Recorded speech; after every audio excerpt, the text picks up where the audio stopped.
안녕하세요. 중국 현지에서 실전무역 22년째인 무역하는 단내일입니다. 지난 시간 간략한 알리바바 소개에 이어 지금부터 알리바바 리스크 방어 실전 사례 7개를 차례대로 말씀드려 보겠습니다. 첫 번째 사례로 한국의 구매자는 알리바바에서 찾은 중국의 공급사와 NT100이라는 모델의 스마트 청소기를 구매하는 작업 중이었습니다. 일명 로봇 청소기입니다. 몇 개월 전부터 알리바바닷컴을 뒤져서 많은 기업들과 접촉하고 상품을 조사해서 그중 한 개 업체를 선정하게 되었습니다. 그 업체에서 몇 차례 샘플을 받아보고선 최종적으로 NT100이라는 스마트 청소기를 구매하는 단계에 접어든 것입니다. 계약은 했지만 실무 단계에 이르니 중국 공급사 측과 일하는 것이 답답한 감이 있다면서 현지 전문가의 조력이 필요하다고 여겨서 저희 SKTC의 무역 업무 대행을 의뢰하신 사례입니다. 참조 삼아 말씀드리면 스마트 청소기는 한국으로 수입 시 전기제품 안전 인증과 전파 인증이 선행되어야 하는 품목입니다. 인증을 신청하기 위해서는 회로도, 사양서, 부품 명세서, 테스트 리포트 등등과 이 외에도 기술적 안정성을 제시할 수 있는 복잡한 자료들을 공급사 측에서 제공을 해주어야 합니다. 공급사가 이런 자료들을 제공할 수 있는 자질이 안 되거나 제공할 수 있다고 해도 적극적으로 협조를 해주지 않는다면 인정은 통과도 못하고 시간만 낭비하게 되고 인정 비용까지 날리게 되는 리스크가 있는 상품이죠. 인정을 획득하면 해당 업종에서 경쟁력을 얻게 되는 것이니 그 수고가 아깝지 않지만 진행 과정 중에도 서류가 충족되지 않거나 공급사 측의 기술력의 한계가 드러난다면 몇 달이나 되는 시간과 적지 않은 비용의 투자는 모두 물거품이 되는 것이라서 수입자는 신중한 접근이 필요한 상품이겠습니다.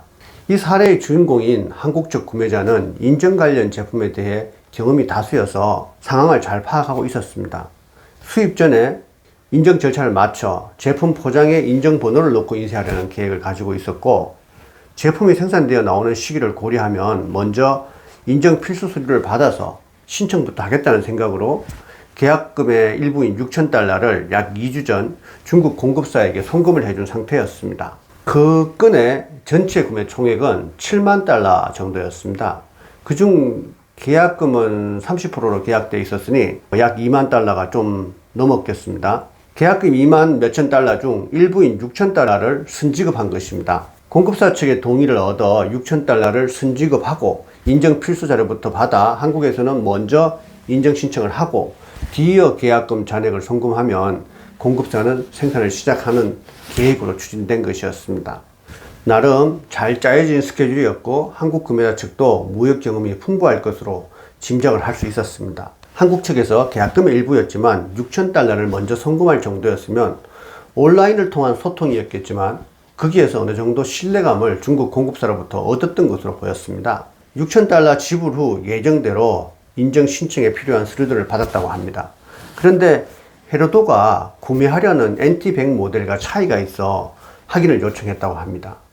중국 공급사 측에서는 설계가 바뀌어서 그렇다면서 수정해 주겠다고 했지만 계속 차일피일 미뤄지고 있었고 누락된 서류를 요청해도 보충이 되지 않고 있는 상황이었다고 합니다. 이런 상황에서 중국 제조업체는 역시 중국 현지에서 컨트롤하는 것이 맞겠다며 저희 에이전트를 찾아 의뢰하게 된 건이라고 하겠습니다.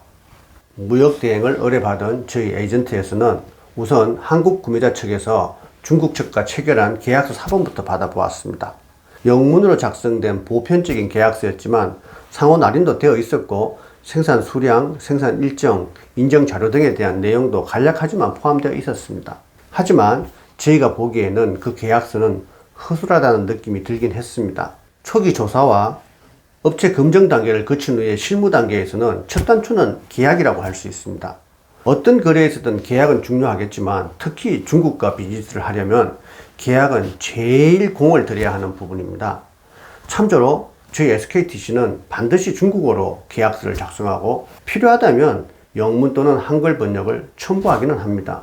중국어로 작성하는 이유는 중국의 공급사가 계약 내용을 충분히 이해해야만 명시된 상황의 무게감을 느끼고 부담을 가지고 실천을 하기 때문이고, 만일의 사태가 발생하더라도 법적 자료로서 활용 가치가 더 높기 때문입니다.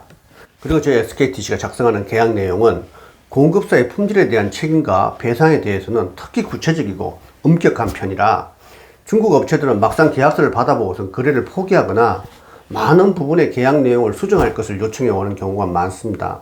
하지만 저희는 구매자에게 발생할 수 있는 리스크를 최소화하기 위해서 계약 내용은 가급적 고수하는 편이고, 간단한 문구 수정 또는 용어 교체 정도로 상대방이 받아들이지 않는다면 실제로 계약을 무산시켜버리는 경우도 종종 있어 왔습니다.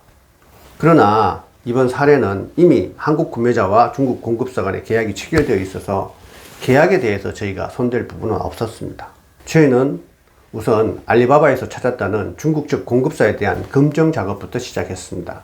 이 검증이라는 것도 결국 알리바바와 여러 온라인 플랫폼 내에서 이루어지는 것입니다.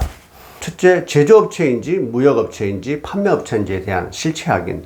둘째, 알리바바 회원을 유지해온 기간과 고객들의 평가. 셋째, 알리바바에서 발생한 거래 규모와 금액. 이런 것들을 분석해서 해당 업체의 신뢰도를 검증하게 되는 것이죠.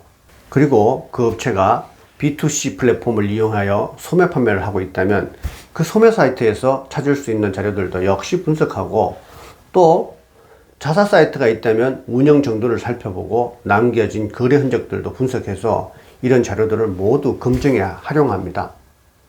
분석 결과 한국 측 구매자가 찾은 중국 측 공급사는 우량한 제조기업으로 판단되었습니다. 업체가 설립된 지도 8년 정도였고 알리바바 입점도 4년째였으며 거래량과 신용도도 양호한 편이었습니다. 중국 공급사 측 담당자라는 낸시라는 직원도 소개받아 연락을 해보니 적극적인 듯 하여 전반적으로 수월한 대행 업무가 될 것으로 상황 판단이 되었습니다. 중국의 비즈니스 커뮤니케이션에서는 전화통화보다는 알리왕왕, 위챗, QQ 등의 메신저를 이용한 소통이 선호도가 높은 편입니다. 온라인의 발전으로 SNS 채팅 문화가 정착되어 있기도 하고 중국인의 성향상 통화보다는 메신저 활용이 월등히 많습니다. 특히 저희 입장에서는 채팅 대화가 증빙자료로 남게 되니 가급적 메신저로 소통을 하는 편이었습니다. 그런데 중국의 메신저는 한국의 SNS와는 달리 상대방이 읽었는지 확인이 안 됩니다. 즉, 제 측의 의사가 상대방에게 전달되었는지를 알 수가 없다는 거죠. 그래서 채팅에서 상대방이 반응을 해주지 않으면 업무 처리도 늦고 시간 낭비도 적지 않게 됩니다. 하지만 낸시를 소개받아 보니 빠르게 대응하기에 만족스러웠습니다. 항상 문제는 예기치 않은 상황에서 발생하게 되겠지만 그 당시는 파악된 모든 상황이 긍정적이었습니다.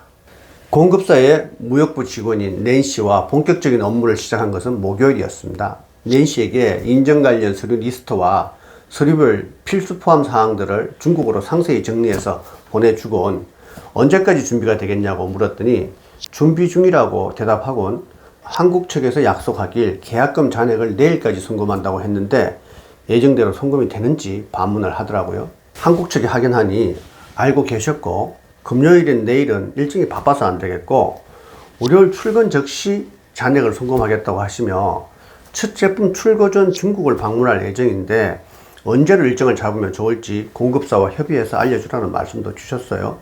다시 낸시에게 월요일에 송금한다고 알렸더니 인증 관련 서류도 월요일 오후에나 준비가 되겠다고 하더라고요. 계약금을 완납받고 일을 진행하겠다는 심산인가 보다 생각은 했습니다. 그런데 그날 송금이 되지 않았던 것은 천우신조였습니다. 다음 날인 금요일에도 계약금 완납 후의 생산 계획과 저희 측 금품 인력의 파견 시기, 불량품 처리 방법에 대해 낸시와 수차 연락을 했었습니다.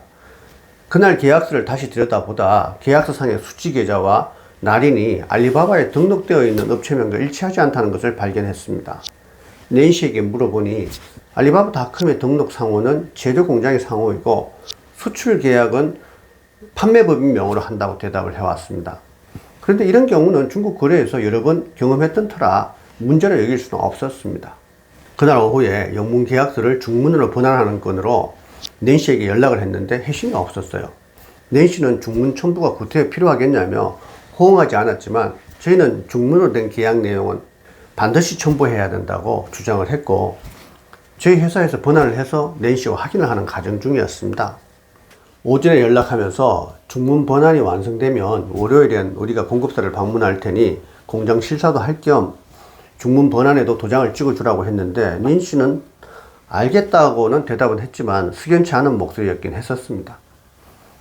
공급사 실사는 공급사에 대한 분석과 검증의 단계로 원래 계약 전에 가는 것이 순서였겠지만 이 건은 한국 구매자께서 계약을 해두신 건이라 저희는 의뢰받은 후에야 공급사 실사를 나가게 된 거죠. 하여간 그날 금요일 퇴근 시간까지도 회신이 없길래 메신저에 계약서 중문 번호는 메일로 남겨뒀으니 확인하고 회신을 주라고 소식을 남겨두었습니다. 하지만 다음날인 토요일 오전에도 낸시와 연락이 닿질 않았습니다. 우리 측에서 중문 번안 첨부를 밀어붙였더니 감정이 상해서 회신하지 않는가 싶기도 했지만 또 한편 이상한 생각이 들어 사이트를 뒤져서 공급사로 직접 전화를 했습니다. 토요일이어서 그런 것인지 전화를 받지 않더군요. 몇 번의 다이얼 끝에 드디어 그친 목소리 남자가 받았습니다. 자처 지정을 설명하니 전화 받은 사람은 공장의 생산 책임자라면서 그는 낸시가 누군지도 한국과 무역 일을 누가 했는지도 모르겠으나 NT100 모델은 타이완 기업과 공동 개발한 모델로 중국 본토 판매권만 자기네 측에 있고 해외 수출권은 타이완 측에 있는 것으로 알고 있다고 하였습니다. 상세한 것은 월요일에 무역부와 통화해서 확인하라면서 자꾸 질문을 하는 제가 귀찮은 듯 전화를 끊어버렸습니다. 일단 한국 구매자분께 전화를 해서 최종 확인 전까지는 계약금 잔액을 송금하지 말 것을 말씀드렸습니다. 다시 중국 공급사 측에 연락을 해서 공장을 방문하겠다면서 무역 담당자 핸드폰 번호를 물었더니 담당자가 회신이 가도록 해주겠다고 해서 기다렸는데 2시간이 지나도 회신이 없었습니다. 그 후에도 여러 번 다이얼을 했지만 토요일 오후여서 그런지 생산 책임자까지도 다 퇴근을 한 것인지 전화를 받지 않았습니다. 무역 담당자로부터의 회신도 계속 없는 상황이었고요.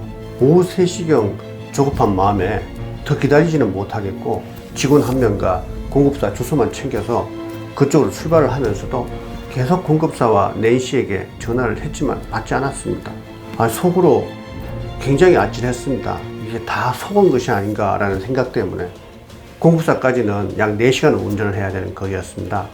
중국인들은 가깝다고 할 거리였지만 한국인들 입장에서는 서울, 부산 정도의 거리니까 가깝다고 할 수는 없는 거리였죠. 다행히 쉽게 공장을 찾았는데 겨울밤이라 이미 어두워져 있었습니다.